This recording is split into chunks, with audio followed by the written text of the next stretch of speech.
Hello दोस्तों, एक बार फिर से स्वागत है आपका हमारे यूट्यूब चैनल पंकज ब्लॉग पर।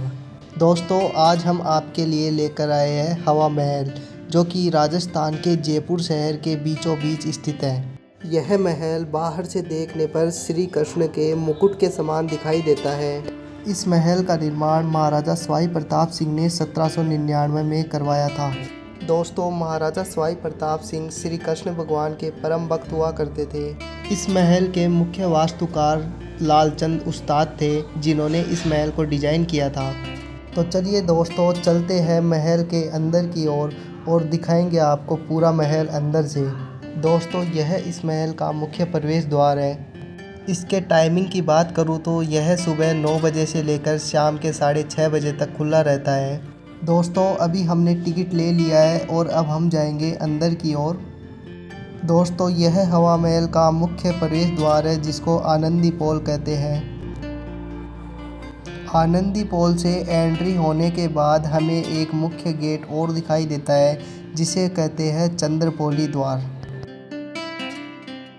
दोस्तों, इसी चंद्रपोली द्वार के द्वारा अब हम मुख्य महल में प्रवेश करेंगे।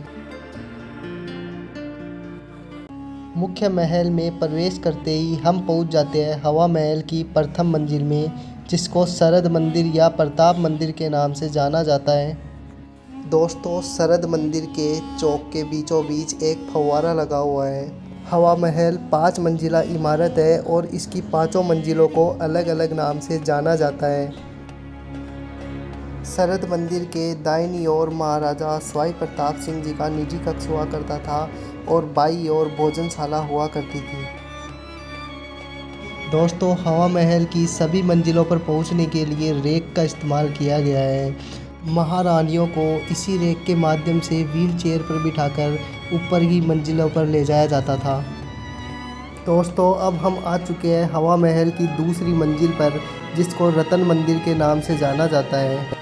इस मंजिल को रतन मंदिर इसलिए कहा जाता है क्योंकि जब भी महाराजाओं के द्वारा कोई बड़ा फंक्शन, शाही फंक्शन हुआ करता था, तब यहाँ पर हीरे और जवाहरातों की प्रदर्शनियाँ लगाई जाती थी। रतन मंदिर के मुख्य दरवाज़ों के ऊपर रंग बिरंगे शीशे लगवाए गए हैं। दोस्तों, इन शीशों को कांच के छोटे छोटे टुकड़ों से डिजाइन किया गया है। इसी रतन मंदिर में जब हम आगे की ओर जाते हैं तो इसकी खिड़कियाँ कुछ हमें इस प्रकार से दिखाई देती है।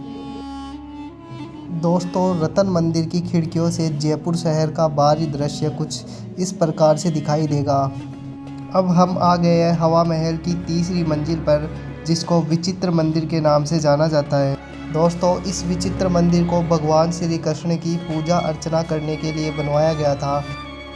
विचित्र मंदिर की खिड़कियों पर भी कुछ रंग बिरंगे शीशे लगे हुए हैं, जिनके ऊपर सूर्य की किरणें पड़ते ही पूरा विचित्र मंदिर चमक उठता है। इसी विचित्र मंदिर में महाराजा श्री कृष्ण की पूजा किया करते थे।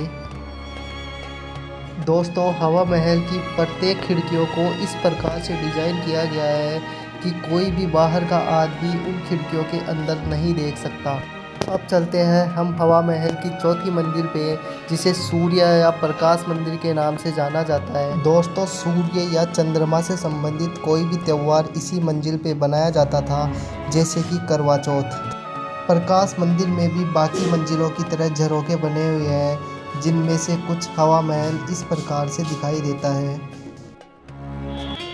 फाइनली गाइज, हम पहुंच चुके हैं हवा महल की 5वीं मंजिल पे और इसी मंजिल के नाम पर इसका नाम हवा महल पड़ा है, जो आपको कुछ इस प्रकार से दिखाई देगी।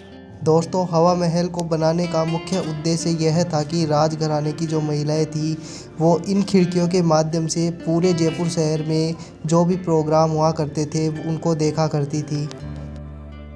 हवा महल की 5वीं मंजिल से जयपुर शहर का नज़ारा कुछ इस प्रकार से दिखाई देता है।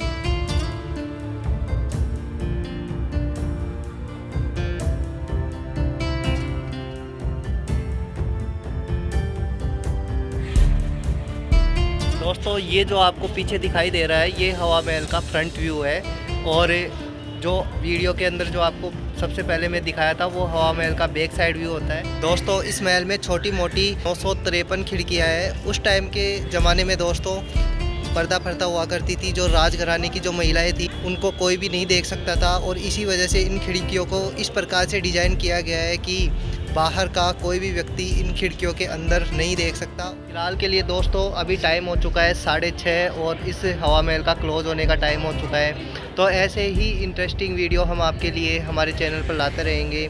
वीडियो पसंद आए तो वीडियो को लाइक कीजिए और अपने दोस्तों के साथ शेयर कीजिए।